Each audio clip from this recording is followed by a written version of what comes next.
조금 전에 노남동 목사님께 소개받은 전송희 목사입니다. 저는 장충교회를 지금 10년째 지금 섬기고 있고요. 한 교회에서 10년 동안 있으면서 스스로 잘해서 장충교회에 오랫동안 있는 건 아니고요. 어디서 오라고 불러주시지 않으시더라고요. 그러다 보니까 한 교회에서 이렇게 오래 섬기게 되었는데 한 달 전에 노남동 목사님께서 저에게 이제 연락을 주셨어요. 하이퍼 토의 모임이 있고 와서 말씀을 전해주시면 좋겠다. 그런데 마음이 두 가지 마음 들더라고요. 내가 감당할 수 있을까? 두 번째 마음은 솔직히 하기 싫은데 저희 교회는 금요 철야를 드리는 교회예요. 금요 철야가 8시 반부터 시작을 해서 새벽 1시까지 기도를 하고요. 저 어저께 한 2시 정도까지 이제 마무리하고 집에 들어가니까 2시 반이더라고요. 평소에는 저 야식을 먹는 사람이 아닌데 너무 배가 고파서 어제는 컵라면을 먹고 잠들었습니다. 그래서 얼굴이 좀 부어 있어요. 그래서 원래 이 얼굴이 아니라는 걸 좀 인지해 주시고 요즘은 어제 밤에 잠을 자야 되는데 오늘 이 자리가 너무 부담이 되는 거예요.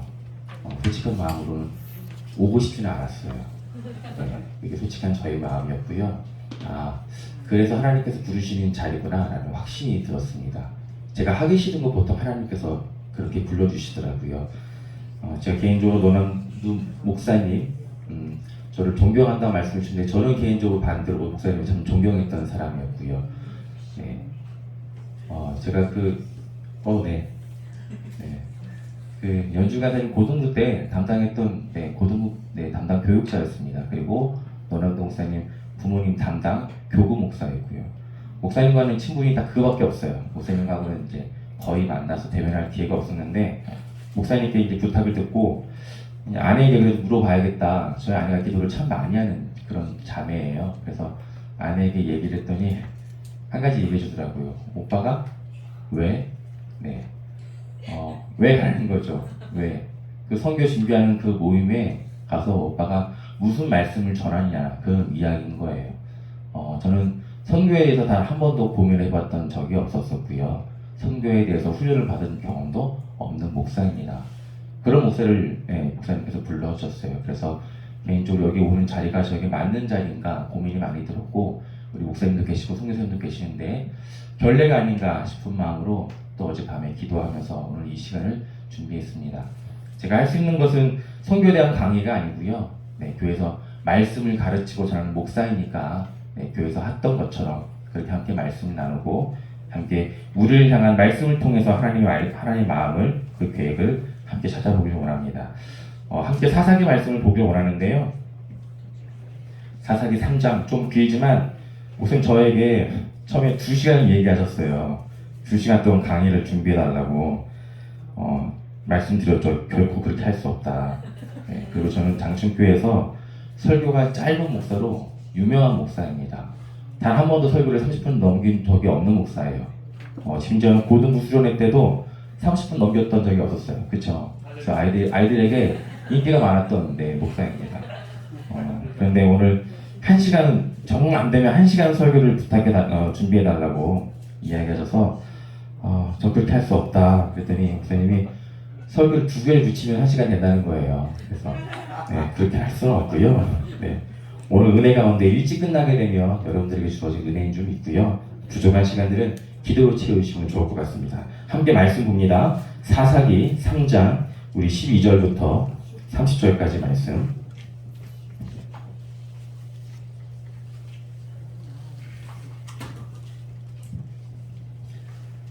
사사기 3장 12절부터 우리 조금 길지만 저와 여러분 한 절씩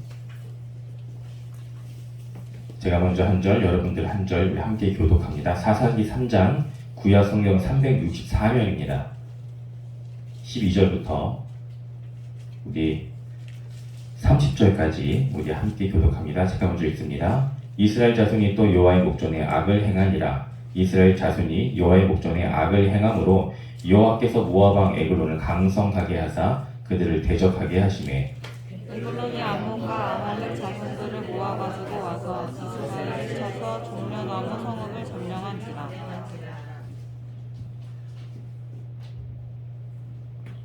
이에 이스라엘 자손이 모압 왕 에글론을 18해 동안 섬기니라.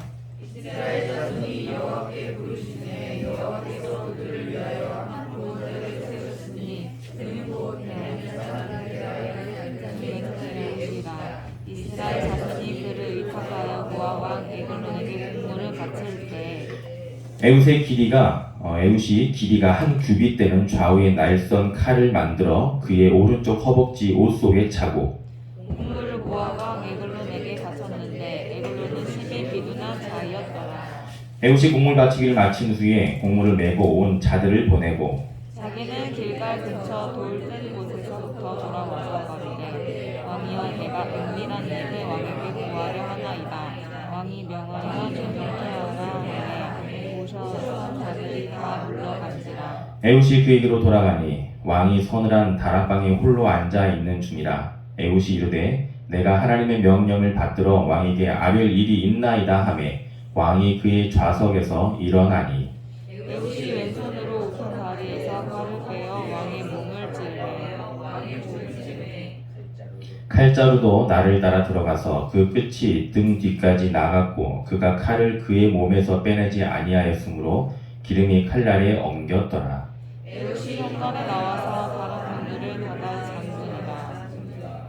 에웃이 나간 후에 왕의 신하들이 들어와서 다락 문들이 잠겼음을 보고 이르되 왕이 분명히 서늘한 방에서 그의 발을 가리우신다 하고 그들이 오래 기다려도 왕이 다락문을 열지 아니하는지라. 열쇠를 취하여 열고 본즉 자기 주가 이미 죽어 상에 엎드러졌더라. 그들이 기다리는 동안에 에웃이 피하여 돌 뜨는 곳을 지나 스이라로 도망하니라.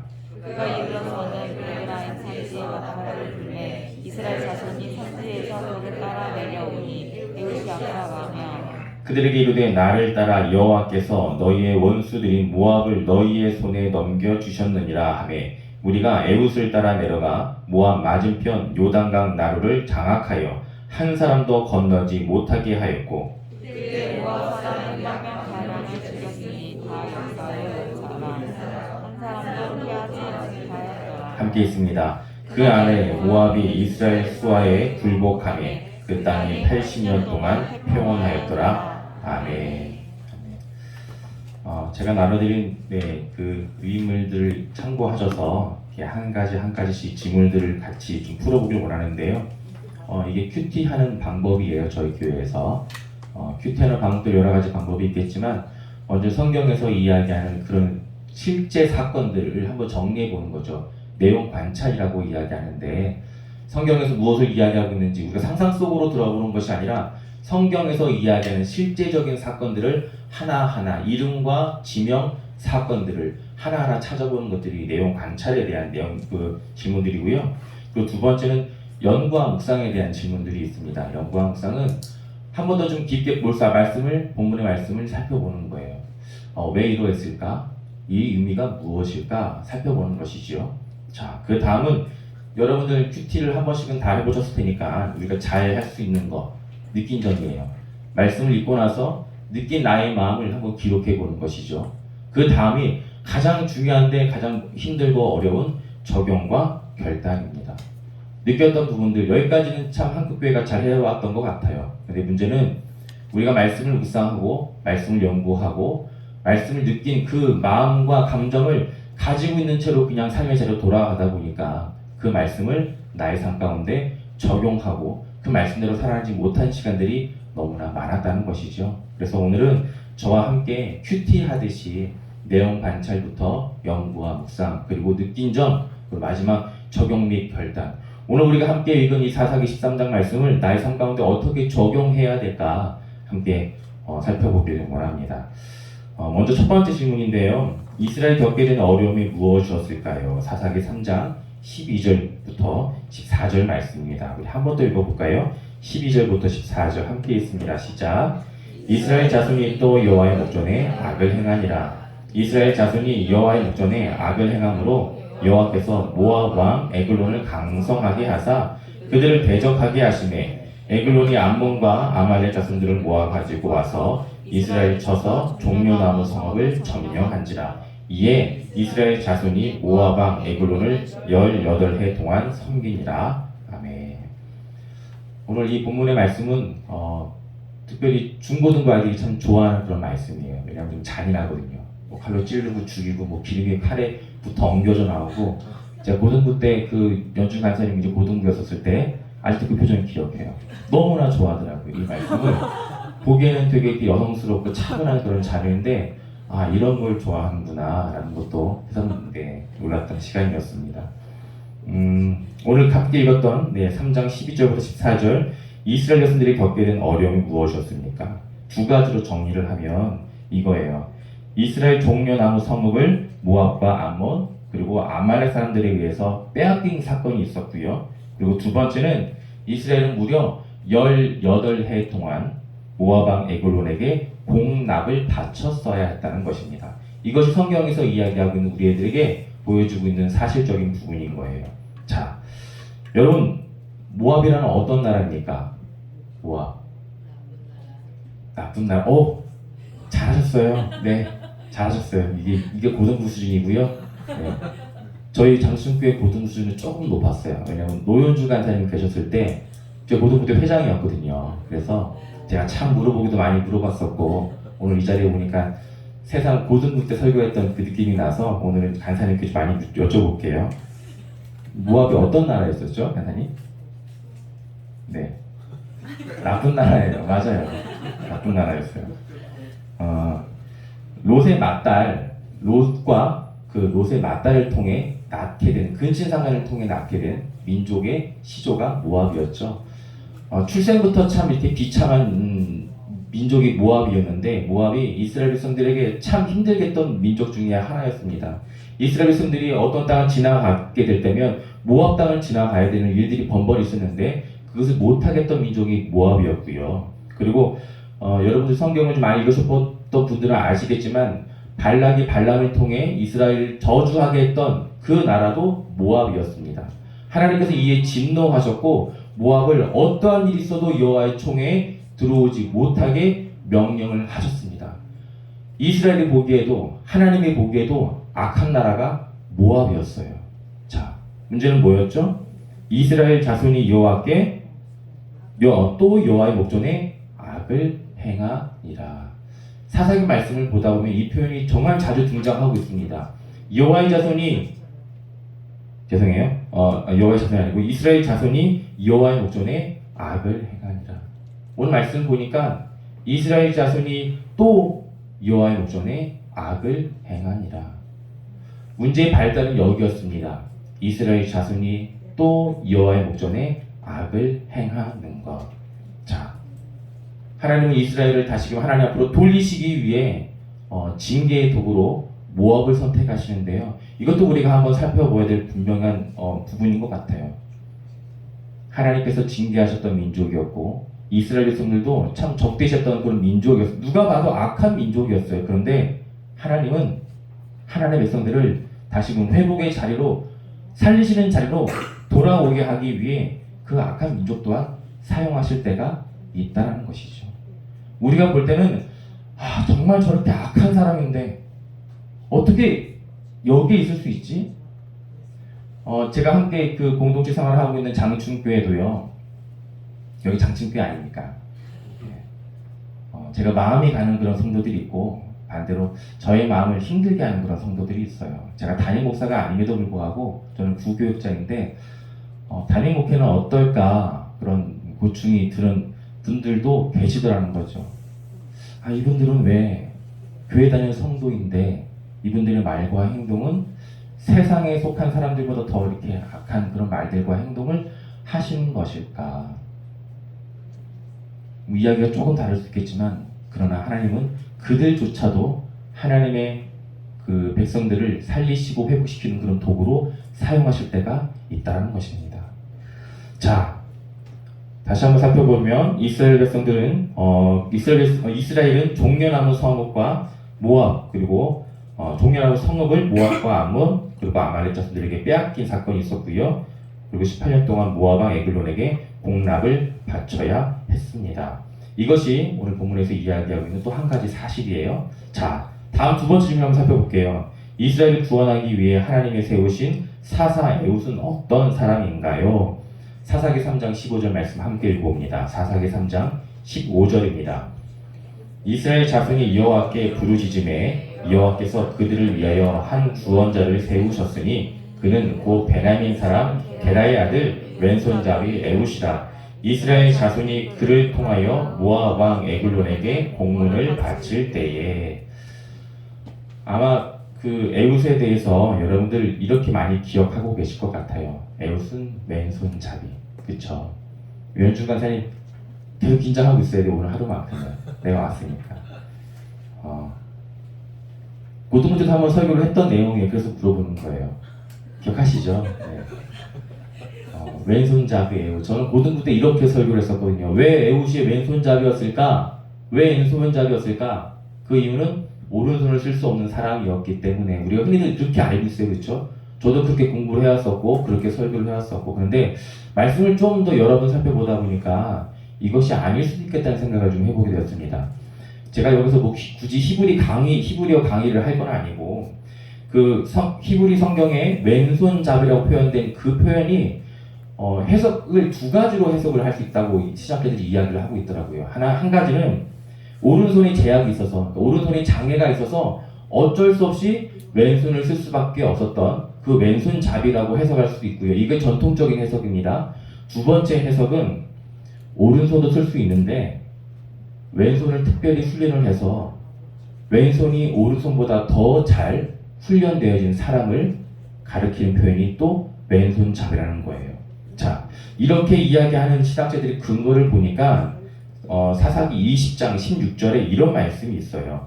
제가 읽어드릴게요. 사사기 20장 16절입니다. 이 모든 백성 중에서 택한 700명은 다 왼손잡이라. 물매러 돌을 던지면 조금도 틀림이 없는 자들이었더라. 아멘. 사사기 말씀을 보니까 베냐민의 그 700명 용사들이 등장을 해요. 이 700명이 성경을 보니까 다 왼손잡이였다는 거예요. 동일하게 히브리 성경에서 이야기하는 그 왼손잡이의 동일한 단어입니다. 에훗을 설명하게 될 때 왼손잡이라고 설명했던 그 단어와 동일하게 베냐민의 700명의 그 용사들을 표현할 때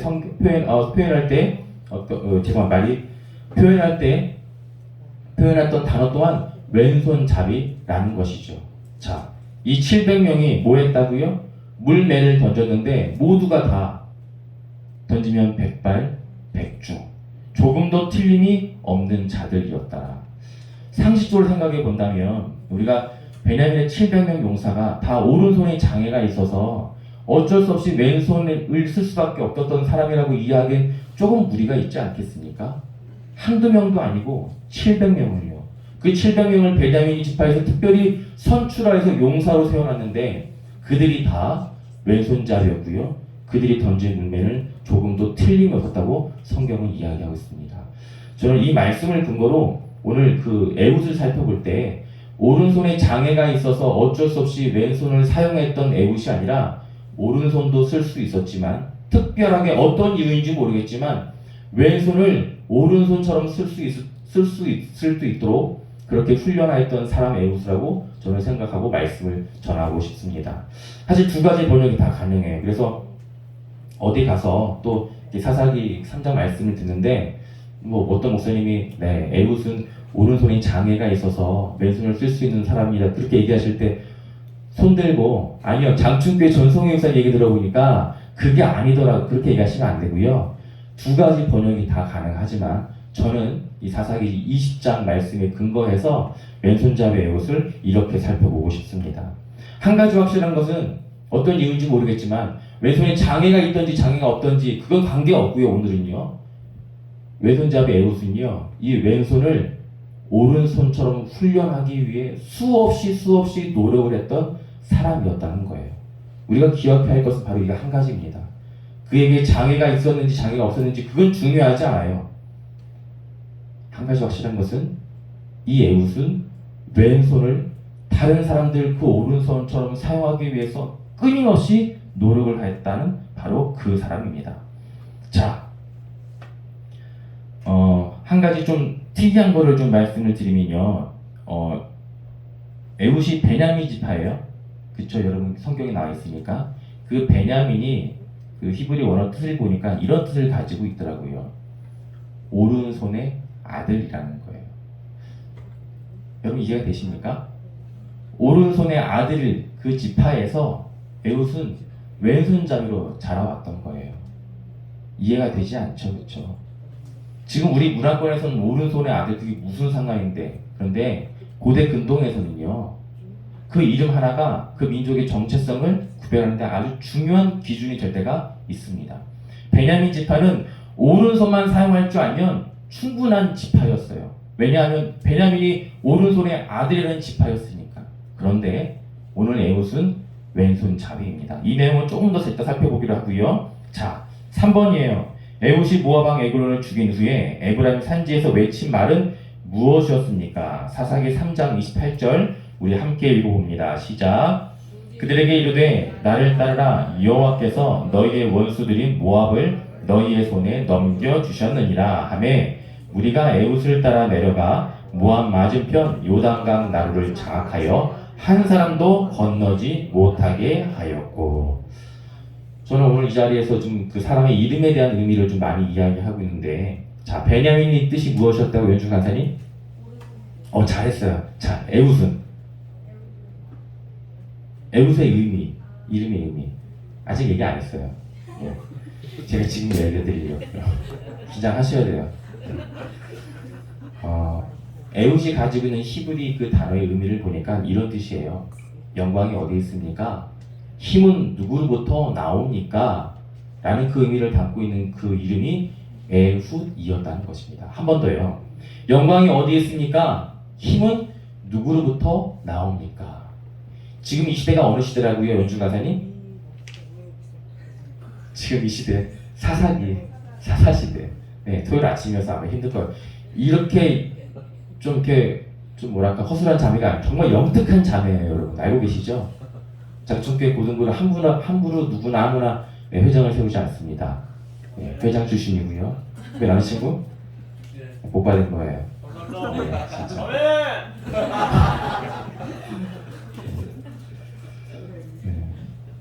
사사시대. 왕이 없던 시대예요. 각자의 자기 소견대로, 자기 뜻대로, 자기 주관대로, 감정과 경험대로 살아갔던 시대가 바로 사사시대입니다. 문제는 이 사사시대의 역사가 어느 땅에서 기반이 되었습니까? 가나안 땅. 가나안 땅은요, 우리가 잘 알고 있는 것처럼 바알과 아세라를 섬기던 그런 땅이었어요. 바알은요, 비를 주관하는 신입니다. 그리고 아세라는 바알의 아내가 되는 신이에요. 자, 풍요를 주관하는 신이에요. 가나안이 왜 비와 풍요를 주관하는 그 바알과 아세라를 섬겼을까요? 가나안은 감사합니다. 농사를 지었던 곳이에요.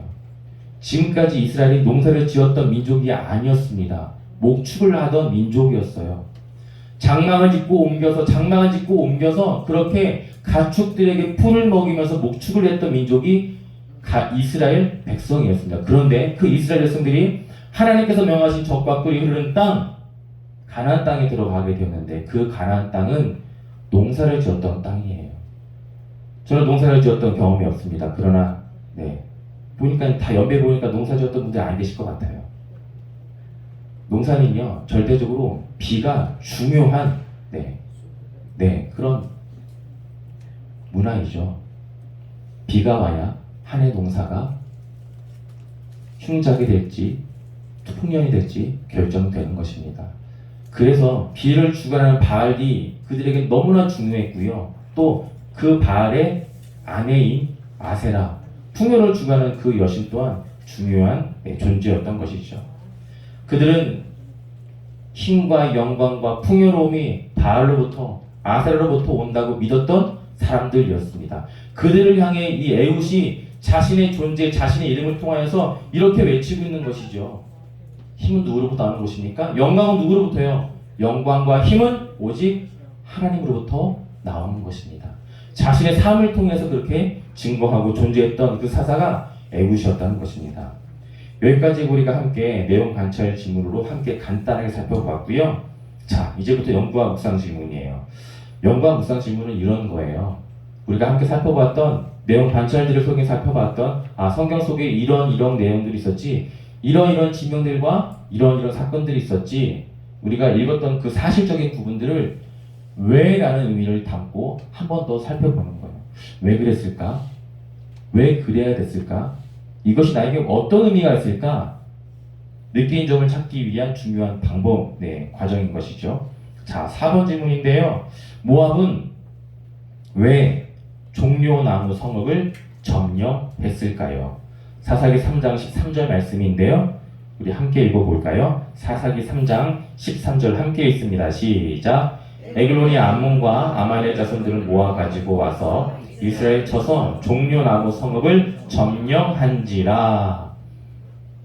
앞에 내용 관찰점을 통해서 알게 된 걸 있었습니다. 이스라엘 백성들이 모압 왕 에글론을 무려 18해 동안 섬겼다라는 거. 자, 여기서 한 가지 더. 그 모압이요, 이스라엘 자손들에 속하였던 그 영토인 종려나무 성읍을 점령했습니다. 그렇다면 그 종려나무 성읍이 무엇일까? 종려나무 성읍이 무엇일까? 안 물어볼게요. 인상 쓰고 있지 마. 안 물어볼게요. 여러분 다 아시는 장소예요. 종려나무 성읍은 여리고성입니다. 여리고성. 여러분, 여리고성이 어떻게 함락됐죠? 어떤 의미가 있는 장소입니까? 어떤 의미가 있죠? 안 물어볼게. 이제 안 물어보지 마. 이제 안 물어볼 거야. 이스라엘 백성들이 가나안 땅을 들어가기 위해 첫 관문이었던 그 철옹성으로 세워진 성 여리고성. 이스라엘 백성들에게는요, 첫 번째 기적이에요. 가나안 땅에 들어가면서 경험했던 첫 번째 기적. 하루에 한 번씩 여리고성을 돌아라. 그렇게 6번, 6일 동안 하루에 한 번씩 돌았습니다.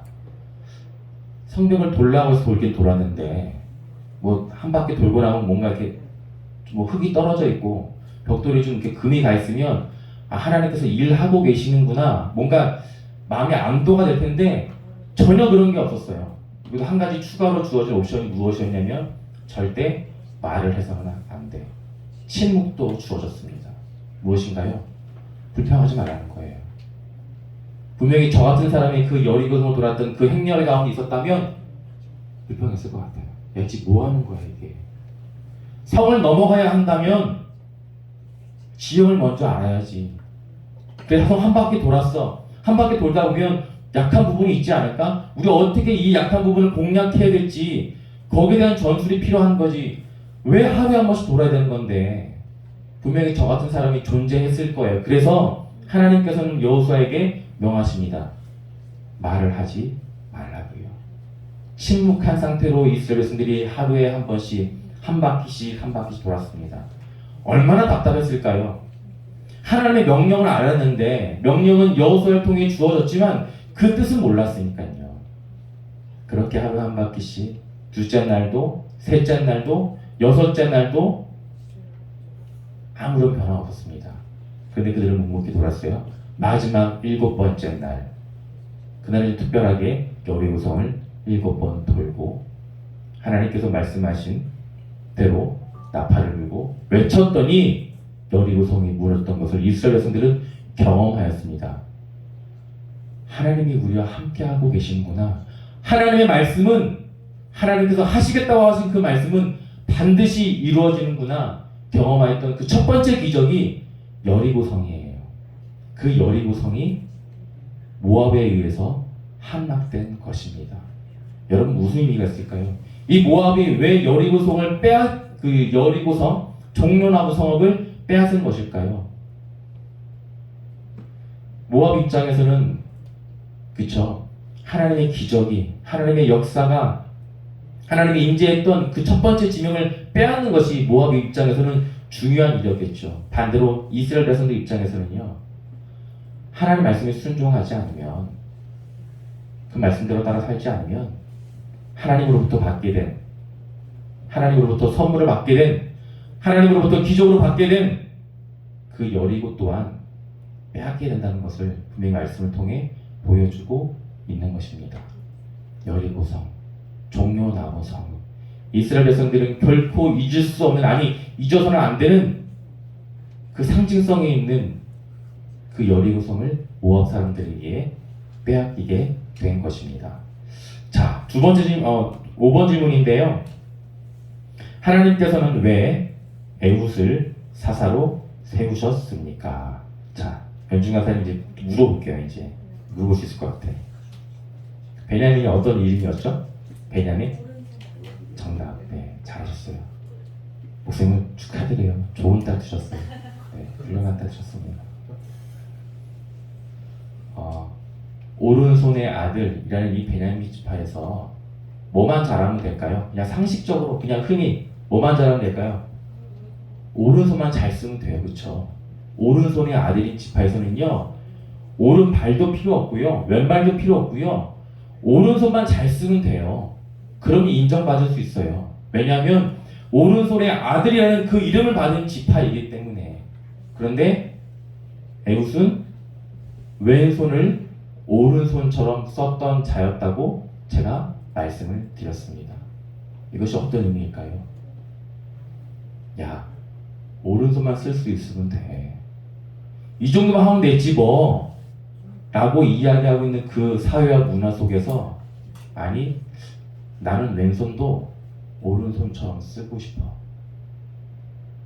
나는 이 왼손도 오른손처럼 잘 훈련하고 싶어. 여러분 단순히 이 왼손으로 밥 먹고 글씨를 쓰는 그런 정도가 아니에요. 왼손을 훈련한다는 것은요.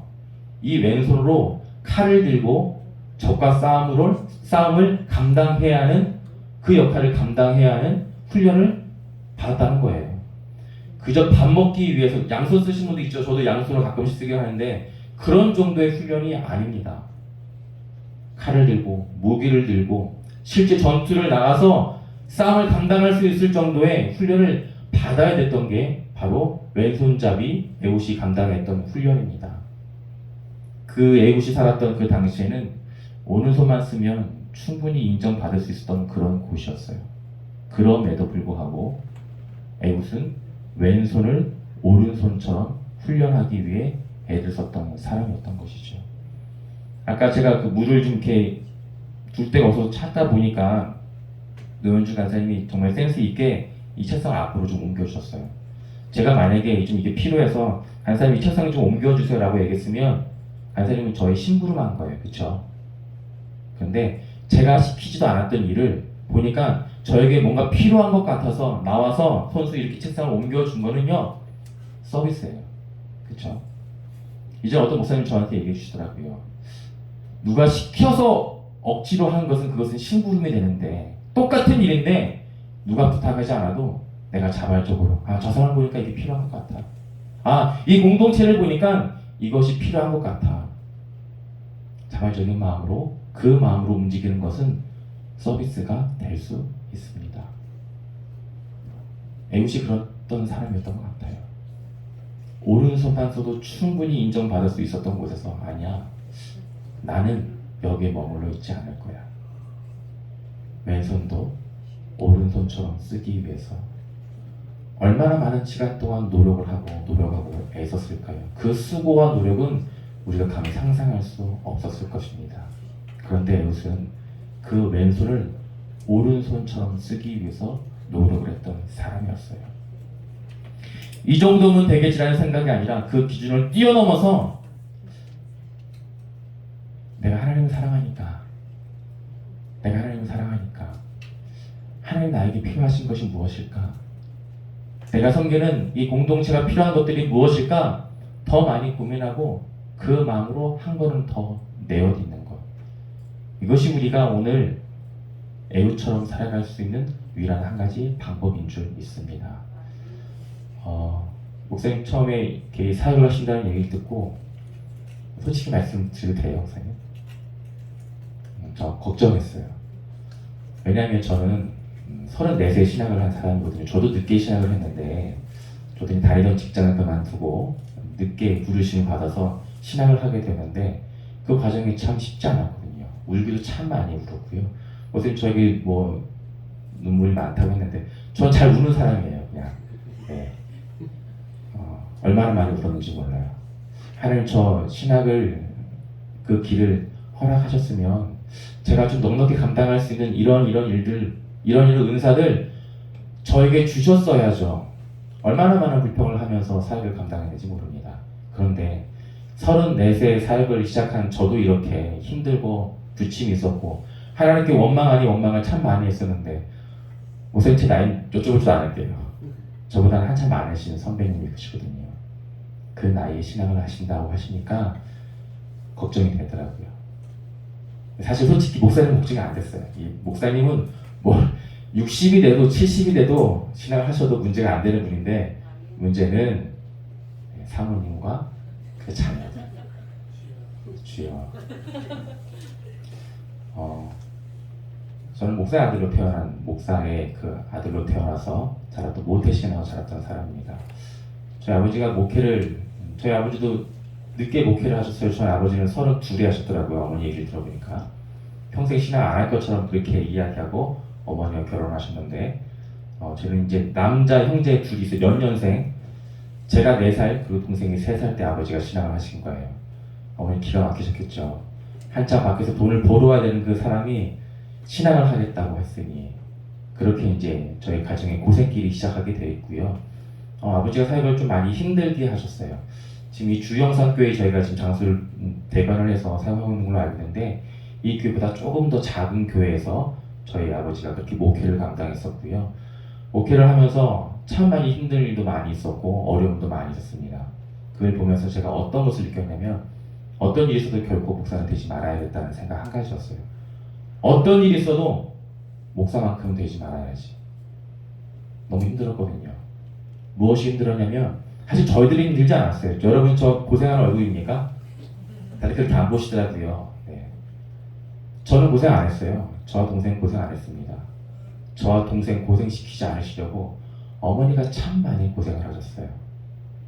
그런 어머니를 바라보고 있는 게 저에게는 참 가슴 아픈 일이었었고 그런 일들이 있다 보니까 아버지가 참 많이 미웠어요.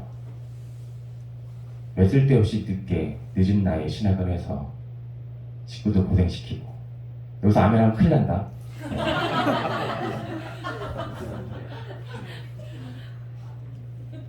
그렇게 고생하셨던 어머니가 제가 이제 29이 되는 해에 어머니가 천국에 가셨어요.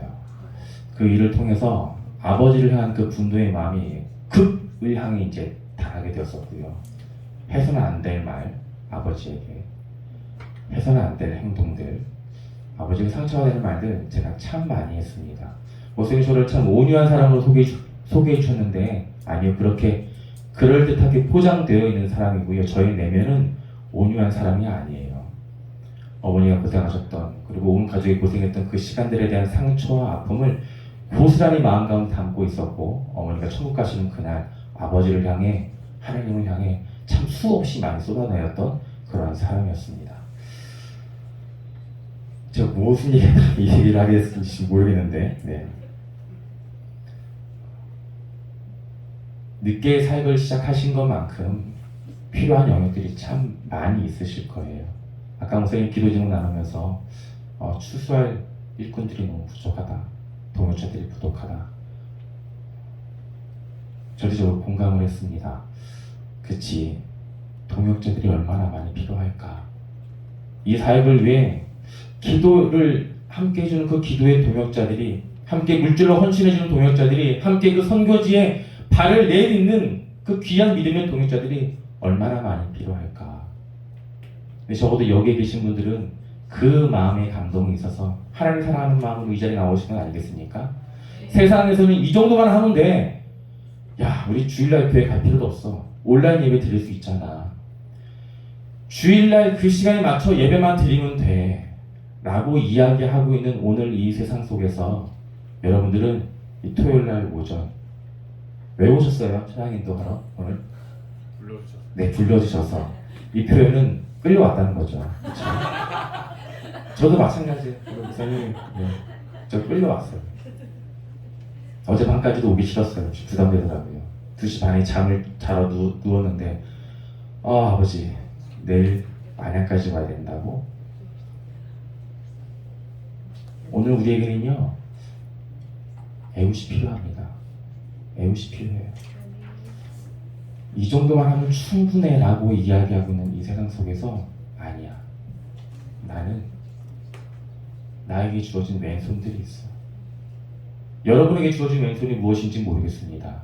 여러분들이 각자 주신 아직 다듬어지지 않은, 훈련되지 않은 은사들이 참 많이 있을 거예요. 그 방치두지 마시고요. 여러분, 하나님께서 나에게 무엇을 주셨는지, 나에게 주시지 않는 것들에서 불평하는 것이 아니라, 생각을 해보니까 저는 하나님께 참 불평을 많이 했던 사람이었습니다. 늦은 나이에 신학을 하게 했으면 은사라도 많이 주셨어야죠. 그런데 사역을 하다 보니까 생각하지 못했던, 하나님 나에게 이러한 것들, 이런 믿음의 사람들을 나에게 허락해 주셨구나 발견하게 되더라고요. 여러분들도 그렇게 기도하면서 하나님 나에게 어떤 왼손을 주셨는지 고민하고 또 찾아가면서 하나님께서 선물로 주신 그 왼손 방치하지 마시고요. 그냥 그렇게 방치하면 오늘 이 에웃은 성경에 등장하지 않았을 거예요. 나에게 주신 왼손이 무엇인지 기도하고, 그리고 그 왼손을 오른손처럼 쓰기 위해서 또 열심히 수고하고 노력하고 희생과 헌신의 자리에서 그렇게 묵묵히 하나님의 일들을 감당하는 것. 이 정도면 대체가 아니라, 누군가 시켜서 마지못해 오는 것이 아니라, 심부름 말고요, 하나님께서 이야기하시는 그 서비스, 하나님 아버지의 마음으로, 누가 시켜서가 아니라 그 마음에 순종하여 하나님께 한 걸음 한 걸음 내어드리는 그 삶. 에웃이 처음부터 왼손을 잘 쓰는 왼손잡이였겠습니까? 아니에요. 하루에 하나씩, 2개씩, 3개씩 그렇게 힘을 붙이다 보니까 이제 이 왼손을 들고 칼을 들 수 있는 힘이 붙여졌고요. 왼손을 오른손처럼 쓸 수 있는 능력이 에웃에게 주어졌던 것입니다. 자, 에웃은요, 이스라엘의 구원을 위해 준비된 그런 사람이었습니다. 국제선교사 지원단이 하나님의 일들을 위해 준비되어진 사람들이 되길 예수님의 이름으로 축원합니다. 어쩔 수 없이 끌려온 자리가 아니라 하나님 나라를 위해서, 그 민족과 그 열방을 위해서 기꺼이 아낌없이 준비되어진 사람. 하나님을 사랑하기에 캄보디아와 그 러시아, 그 아이들을 사랑하는 그 마음으로, 그 영혼들을 사랑하는 마음으로, 나도 하나님 아버지의 마음으로 내가 무엇을 할 수 있을지 모르겠지만 그 마음으로 이 기도의 자리에, 그 선교 사역의 자리에 함께해야 하는 것. 자, 6번째인데요. 에웃이 공부를 마친 후에 잠시 다녀온 곳이 있었어요. 저도 성경을 몇 번 읽었을 때는 저도 잘 보지 못했던 부분이었었는데, 3장 19절인데요. 자, 함께 읽어볼까요? 3장 19절 함께 읽습니다. 시작. 자기는 길갈 근처 돌뜬 곳에서부터 돌아와서 이르되, 왕이여, 내가 은밀한 일을 왕에게 아뢰려 하나이다. 왕이 명령하여 종이 하라 하매 모셔선 자들이 다 물러간지라. 아멘. 저는 에웃이 바로 그 모압 왕 에글론에게 공물을 바치고 나서 바로 에글론을 독대할 그 시간이 주어진 줄 알았었어요. 그런데 말씀을 보니까 그게 아니더라고요. 에웃에게 모압 왕 에글론에게 바칠 공물을 준비해서 모압 왕 에글론에게 찾아갑니다. 공물을 바쳤어요. 그런데 어떤 이유인지 모르겠지만 이 에웃은 잠시 시간을 두고 사람들을 돌려보내고 길갈 근처 돌 뜨는 곳에 잠시 다녀옵니다. 여러분, 길갈이 어떤 곳입니까? 길갈이 어떤 곳이죠? 이스라엘 백성들이 무슨 강을 건넜죠? 보기 줄게. 1번 한강, 2번 요단강. 요단을 건넌 후에 하나님께서 이스라엘 12지파에게 명령하십니다. 그 강에 있었던 12개의 돌들 각 지파가 하나씩 취하여 길갈에 하나씩 각 지파 앞에 세워놓으라. 왜요? 이 돌들을 볼 때마다 요단강을 건너지 않았던 이스라엘 백성들의 후손들이 하나님께서 우리와 함께 하셨구나, 하나님께서 이 요단강을 통해서도 역사하셨구나, 그 사실을 깨닫게 하신 것을 잊지 않고 기억하기 위해 길갈에 12개의 돌들이 세워졌습니다. 에웃이 어디 갔다고요? 길갈 근처 돌 뜨는 것. 어떤 이유로 얼만큼 가서 거기서 무엇을 보고 왔는지 성경은 자세하게 기록하고 있지 않지만, 이건 제 생각이지만 분명히 에웃은 그런 마음이지 않았을까요? 아, 내가 에글론을 죽여야겠다. 사사로서의 그 사명이 에글론에게 모압에게 죄송합니다. 에웃에게 주어졌지만 그 일들을 막상 감당하기에는 마음 가운데 두려움이 있었을 거예요. 왜요? 이도 사람이었으니까. 그 두려운 마음에 모압 왕 에글론에게 공물을 바치고 함께했던 사람들을 돌려보내고 잠깐 자기는 길갈에 가서 무엇을 받겠습니까? 길갈에 가면 뭐 받겠어요? 그 평지에서 뭐 받겠어요? 길갈에 세워놓은 12개의 돌들. 하나님 역사하신 것이지. 그래, 내가 감당하는 것이 아니라 하나님께서 하시는 거야. 내가 왜 두려워하고 있을까? 내가 왜 염려하고 있을까? 그런 마음과 생각 들지 않겠습니까? 길갈을 요단강을 통해 요단강을 마르게 하시고 요단강을 건너게 하신 그 하나님의 일하심과 그 이적을 다시금 에웃은 마음 가운데 새기고 모압 왕 에글론 앞에 서게 된 것입니다. 바라는 것은 오늘 이 자리가 토요 헬퍼 모임 이 자리가 여러분들이 앞으로 신앙생활을 하는 가운데 여러분들의 길갈이 되길 간절히 소망합니다. 아, 그래, 내가 이곳에서 뜨거운 하나님을 향한 그 마음에 내 마음 가운데 하나님 아버지 하나님께서 주신 그 마음들이 내 마음 가운데 존재했었지. 이곳에서 역사하신 하나님을 내가 분명히 기억하고 있지. 인생을 살다가 힘든 일을 경험하게 되었을 때 과연 하나님이 나와 함께하고 계신가? 그 질문 앞에 서게 됐을 때 오늘 이 시간을 돌아보았을 때 그래, 내가 선교를 준비하면서 이 토요 헬퍼 모임 이곳에서 내가 경험했던, 내가 만났던 그 하나님, 내가 목격했던 하나님의 일하심들이 분명히 존재했었지. 그렇게 오늘을 추억하고 여러분들의 길갈로 삼을 수 있길 간절히 소망합니다. 이제 느낀 점에 대한 부분이에요. 여기까지 이제 말씀을 함께 찾아보았고요. 말씀에서 이야기하는 부분들이 무엇인지 그 의미를 함께 살펴봤습니다. 자, 여기서부터는 이제 말씀을 통해 내가 느낀 것들을 한번 기록해 보는 거예요. 내가 생각하는 이 정도면 되겠지는 여러분 무엇입니까? 무엇입니까? 내가 이 정도면 되겠지. 이 정도면 됐지. 저는 장충교에서 지금 10년째 사역을 하고 있는 목사입니다. 저에게 첫 번째 사역은 고등부 사역이었고요. 그렇게 고등부를 2년을 섬기고 청년부를 1년을 섬기고 그 다음에부터 교부 사역을 감당하게 되었어요. 교부 사역을 감당한 지 지금 6년째가 되는 해인데 지금 뭐 선배님들 앞에서 제가 감히 이야기할 수 없겠지만 저에게는 이 사역의 10년 시간들이 결코 짧지 않은 시간들이다 보니까 그런 생각들이 드는 거예요. 이 정도면 됐지. 그렇죠? 장충교에서 10년 이 정도 사역을 했으면 됐지라는 생각들이 저에게는 있어요. 처음 줬던 그 마음들이 뭔가 희미해지고 장충교에 처음 왔을 때가 어떤 마음이었겠습니까? 어떤 마음이었을까요? 다 봤을 줄 알아요. 네. 끝나면 밥을 같이 먹어야겠구나. 정말 뜨거운 마음으로 왔어요. 이 아이들을 내가 영적으로 바르게 세운다. 하나님 아버지께서 주신 그 뜨거운 마음을 가지고 왔습니다. 한 해 시간이 갈수록 그 마음이 조금씩 희미해지더라고요. 그래, 내가 이 정도만 하면 됐지. 이 정도만 하면 내가 어디 가서 욕은 먹지 않겠지. 근데 문제가 이거예요.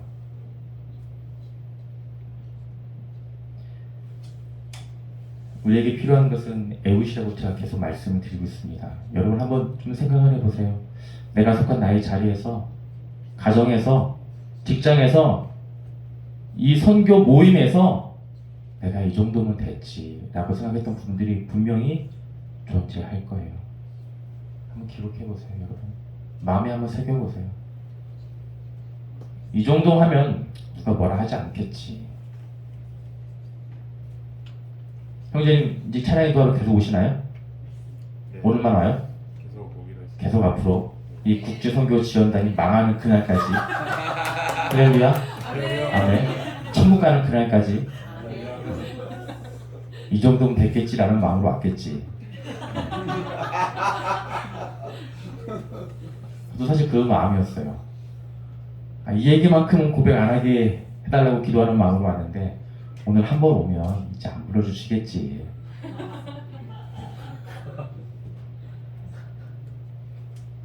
여러분, 하나님의 일들 감당하는 가운데 심부름만 하는 심부름꾼으로 끝내지 마십시오.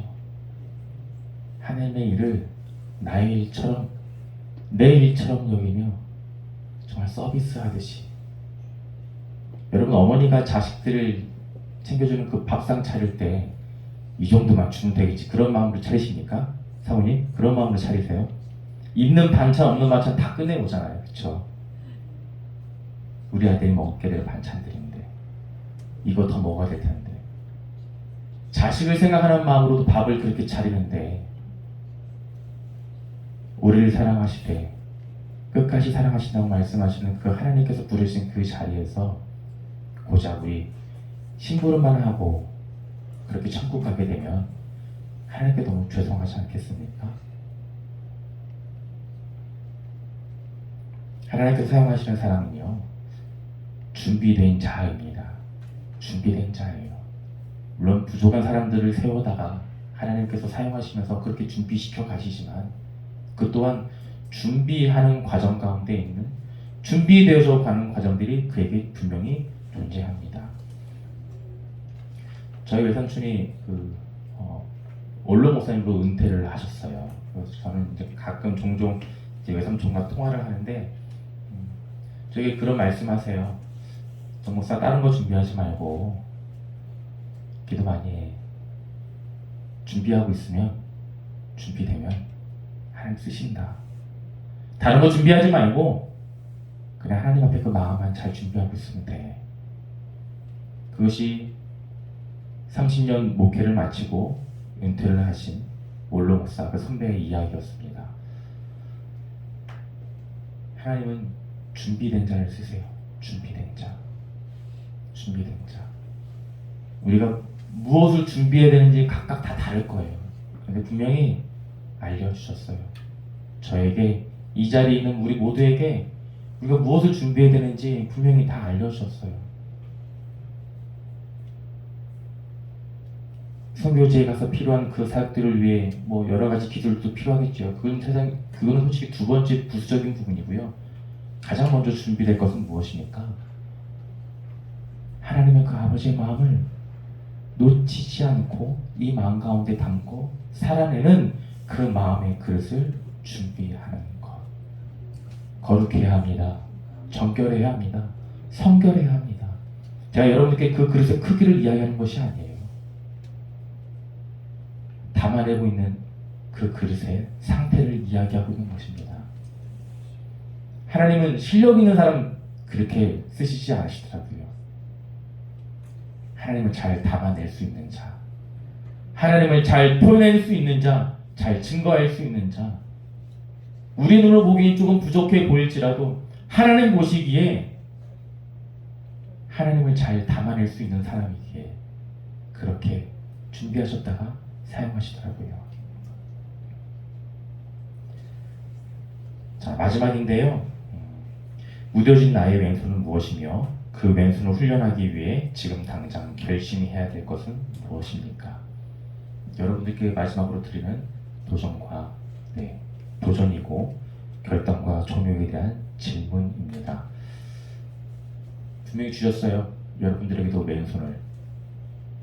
어떤 분들은 이 왼손이 오른손처럼 잘 길들여져 훈련되어 있는 분들도 계시겠지만 반대로 그냥 처음 주어졌던 그 상태로, 왼손 그 상태로 주어졌던 분들도 분명히 존재하실 거예요. 나에게 주어진 이 왼손, 그런데 무뎌져 있는 상태라면 그렇게 되면 안 되겠죠, 그렇죠? 나에게 있는 무뎌진 왼손이 무엇입니까?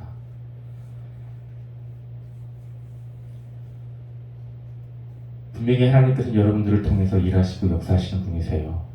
그런 하나님을 마음껏 드러내기 위해서, 증거하기 위해서 여러분들에게 주어진 그 왼손을 잘 준비해 놓으셔야 합니다. 안 그러면 하나님이 드러나야 할 자리에서 내가 드러나게 될 수 있어요. 하나님이 드러나야 할, 하나님이 영광 받으셔야 할 그 자리에서 내가 오만 영광 다 받을 수 있다는 것입니다. 이것만큼 끔찍한 일이 없겠지요. 그 일들을 우리가 피하기 위해서, 우리가 맞이하지 않기 위해서는 하나님 앞에 늘 겸손한 마음으로, 가난한 마음으로, 긍휼한 마음으로 오늘도 하나님의 은혜와 하나님의 자비하심과 하나님의 은혜와 긍휼을 구합니다. 그렇게 날마다 기도하는 것. 어제 내가 만난 하나님을 붙드는 것이 아니라 오늘 내가 만나고 경험하는 하나님을 붙들고 의지하는 것. 1년 전에 만난 하나님, 29년 전에 만난 하나님 아니요. 오늘 내가 만난 하나님, 그 하나님과의 관계가 어떠한지 말씀 앞에서 나의 마음을 점검해보고 나의 묻어진 왼손은 무엇인지 살펴보고 그렇게 하나님께 은혜를 구하고 하나님 아버지의 마음을 구하는 것. 이것이 오늘 살아가야 하는 우리가 하나님 앞에 살아가는 방법인 줄 믿습니다. 말씀을 마칠게요. 오는 내내 불편 안 했어요, 목사님. 불편 안 했어요. 두렵더라고요. 제가 이 감히 이분들 앞에서 어떤 말씀을 전해야 할지 목사님에도 불구하고 두렵더라고요. 저에게는 그 선교가 하나님이 결코 부르지 마셔야 할 저의 신앙의 마지노선이에요. 여러분 이해되십니까? 네.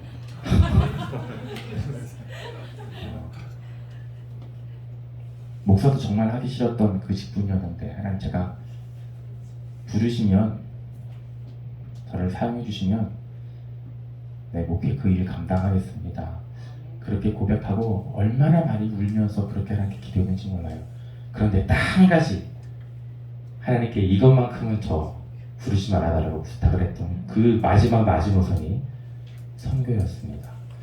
왠지 선교라고 하면 다 포기될 것 같아요. 다 버려야 될 것 같아요. 그런 사역을 하게 되는 곳이 저에게는 선교라는 그런 의미가 있어서 작은 지하 개척교회도 저에게는 버거웠던, 그래서 그 목사만큼 내가 하고 싶지 않았던 그 마음이 있었는데 선교는 그 작은 지하 개척교회보다 더 밑에 있는 남들 하기 싫어하는 힘든 사역이다. 저에게는 그런 생각이 있었습니다. 그러다 보니까 선교에 대한 훈련, 세미나, 기도 한 번도 받아본 적 없어요. 그러니 아내가 저를 보고 오빠가 왜 거기 가야 되는데 물어봤던 것이죠. 선교를 위해 준비되지 않았던 사람이 선교를 위해 그 뜨거운 마음으로 이 자리에서 마음 다해 맨손을 갈고 있는 그분들에게 내가 과연 목사라시고 하나님 말씀을 온전히 증거하고 전할 수 있을까 두려운 마음이 저에게 들더라고요. 사실 그런 마음으로 왔습니다. 그런 마음으로 왔는데 하나님께서 저에게 적지 않은 또 은혜와 또 도전과 마음을 주셔서 제가 오늘 이 자리에서 큰 은혜와 도전을 받고 돌아가게 되는 것 같아요. 감히 약속을 드리면 불러달라는 거 아니면 네. 선교하지 않다는 이유 마음 다해 기도하는 아버지 더 바라면 더 바라면 저의 이제 마지노선마저 무너지게 될 것 같아요. 여기서 마음 여러분 정말 귀한 일들 감당하고 계세요. 좀 귀하신 분들이세요. 여러분들이 참 귀합니다. 여러분들의 사역을 위해서 저도 살아가는 그 사역의 자리에서 마음 다해 기억하며 기도할 것이고요. 그리고 여러분들이 줬던 그 첫 마음 10년이 지나도 20년이 지나도 변하지 않도록 주셨던 그 첫 마음 잃지 않도록 또 마음 다해 기도하겠습니다. 그리고 노남 동생 이 자리가 여러분 참 외로운 자리예요. 여러분 리더의 자리는 외로운 자리입니다. 잘해도 욕먹고요, 못하면 더 욕먹고요. 그 자리가 리더의 자리예요. 목사님 외롭지 않도록 더 많이 격려해 주시고 목사님이 힘 잃지 않도록 더 많이 중보해 주시고 기도해 주시면 감사하겠습니다. 특별히 우리 사모님과 우리 불쌍한 우리 자녀들 축복하고요. 복 받을 거예요. 남자친구 복 받을 거예요. 사위 어디 있죠? 사위 있지 않았어요? 못 왔어요. 못 왔어요. 사위까지는 보고 왔는데. 예비 사위예요. 가만히 있어. 경솔하면 안 돼요. 이렇게 지금. 가만히 있어. 잠잠하게. 아직 끝나지 않았어요. 이 귀한 모임을 통해서 아름다운 하나님의 나라가 정말 아름답고 아름답게 그렇게 확장되어져 가고, 이 모임을 통해서 하나님 정말 살아계시는구나, 세상에 하나님을 모르는 그 수많은 영혼들이 하나님을 알아가고 경험하게 되는 그 축복의 통로로 여러분들이 사용되어지길 예수님 이름으로 축원합니다. 기도하겠습니다. 하나님 감사합니다. 부족하고 연약한 저희를 귀하게 여겨주시고 충성스럽게 여겨주셔서 예수님께서 이 땅에 오셔서 피 흘리고 피값으로 사신 그 하나님의 나라, 주의 몸된 교회를 섬기고 하나님의 복음을 전하는 그 일들 가운데 저희들 감당할 수 있는 그 힘과 지혜와 마음 저희들에게 허락하여 주시니 감사합니다. 하나님 불러주셨사오니 세워주셨사오니 하나님의 뜻대로 하나님의 방법대로 하나님의 거룩한 주의 도구로 온전히 사용하여 주시옵소서. 저희들의 수고와 섬김과 사역을 통하여 저희들의 의와 열심이 드러나는 것이 아닌 저희들을 통하여 일하시고 저희를 불러주시고 세워주신 그 하나님의 한 분만, 하나님 아버지 그 한 그 마음만 온전히 모든 사역지의 섬김의 자리를 통하여 증거되어지고 나타나짐을 경험하게 되는 귀하고 복된 믿음의 공동체, 우리 국제 선교사 지원단을 되도록 주님 도와주시옵소서. 이 귀한 선교 사역을 감당하기 위해 노남동사님을 세워주심에 감사합니다. 귀한 종 주님께서 기름 부어주시고 세워주셨사오니 천국 가는 그날까지 귀하게 사용하여 주시고 맡겨진 그 사역들 감당하는 가운데 부족함 없도록 지혜와 능력과 은혜와 하나님 아버지의 마음을 덧입혀 주시옵소서. 그래야 그 종의 섬김을 통하여 아름다운 하나님의 나라가 이 땅 가운데 멋지게 선포되어지며 맡겨진 사역들 감당하는 가운데 부족함 없는 귀하고 복된 은혜의 공동체에 있도록 주님 도와주시옵소서. 하나님 감사합니다. 선교지를 출발하는 그날까지 주님께서 이 모임 가운데 이 자리 가운데 함께해 주시고 그곳에서 역사하신 하나님을 온전히 경험하고 누릴 수 있는 귀하고 복된 믿음의 공동체를 있도록 주님 축복하여 주시옵소서. 감사드리며 이 모든 말씀 살아계신 예수님 이름으로 간절히 기도드립니다. 아멘. 하나님께 감사와 영광을 돌려드립니다. 할렐루야.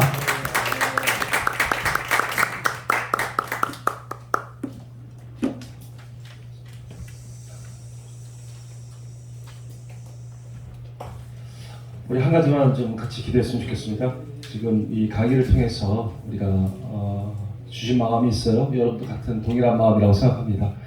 그것은 정말 우리가 심부름꾼이 아니라 하나님 앞에 봉사하고 서비스를 해드릴 수 있다는 것은 그분의 마음을 우리가 먼저 알아야 된다는 것이죠.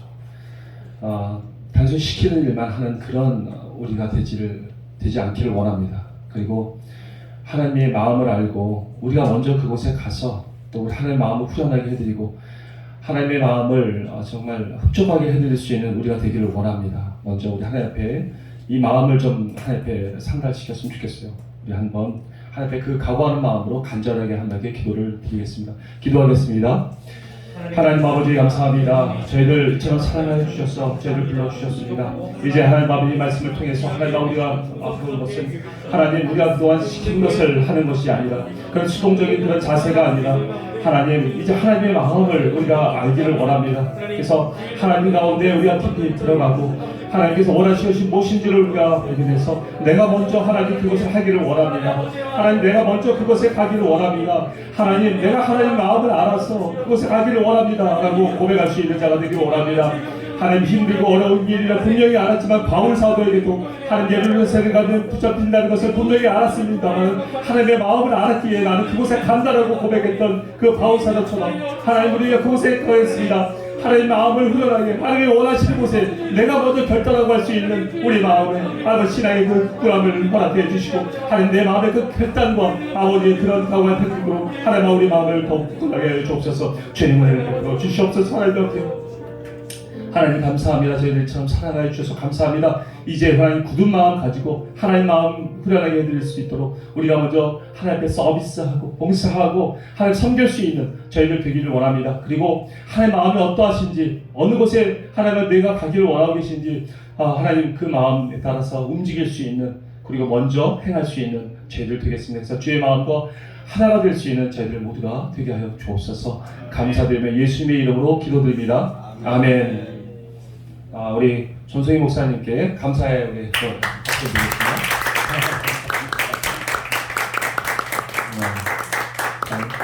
온유하시고 부드러우시고 마음에 상처가 있지만 그걸 다 극복하셨으니까 온유해지는 거죠. 여기 진짜 말씀하신 대로 마지노선이라고 그러는데 진짜 마지노선을 넘어서 지금 선교지에 가서 들어왔는데도 들어갈 집이 없어서 헤매고 계신 우리 선교사님들 계십니다. 네, 집도 없습니다. 그래서 어디를 가서 머물러야 되는지 모르시고 참 여기 연세 드신 분은 평생을 선교를 하셔갖고 참 정말 가진 거 하나 없이 사십니다. 일단 그래도 기뻐요. 왜냐하면 저도 이 부족한 자도 항상 말씀드리는 게 우리 자녀들한테나 또 우리 가족들한테 나 지금 300평짜리 아파트 부금을 붓고 있다. 30년 후에 들어간다. 지금 계속 짓고 있다. 이렇게 얘기해요. 아멘. 근데 너무 커서 청소하기가 힘들지도 몰라. 그래서 300평짜리 지금 적금 붓고 있으니까 이 세상에도 이렇게 적금을 붓고 있는데 하늘에 지금 우리가 들어갈 것을 지금 적금 붓고 있으니까 너무 흐뭇한 것 같아요. 지금 전수희 목사님이 이렇게 설교 다 해주셨고 그런데 우리가 조금만 한 10분만 쉬고요. 그 다음에 우리 지금 오늘은 우리가 24일 날은 우리 김경수 선교사님 한보대안에 소개하고 또 말씀 전하는 소개하는 시간을 갖도록 하고요. 오늘은 러시아 쪽에 좀 집중하려고 합니다. 그래서 러시아의 그 어연아 선교사님 몽골 분이십니다. 근데 러시아로 선교를 가셔서 그곳에 개척하시고 또 거기서 사역하고 계세요. 거기서도 목회자를 길러내실 정도로 아주 열정적이십니다. 우리 어연아 선교사님의 현지 소개를 좀 우리가 들을 거고요. 또 그 교회를 증축하면서 또 교회가 적다라는 것을 알고 그것에 힘있게 사역하셔서 또 펀드레이징을 하시고 또 그 교회를 증축하시고 한 달 넘게 2달 가까이 거기서 힘있게 건축을 직접 감당하신 우리 목사님 또 그 증축 사역에 대해서 복을 한번 좀 들어보는 그런 시간들을 좀 갖도록 하겠습니다. 한 10분만 쉬겠습니다. 네.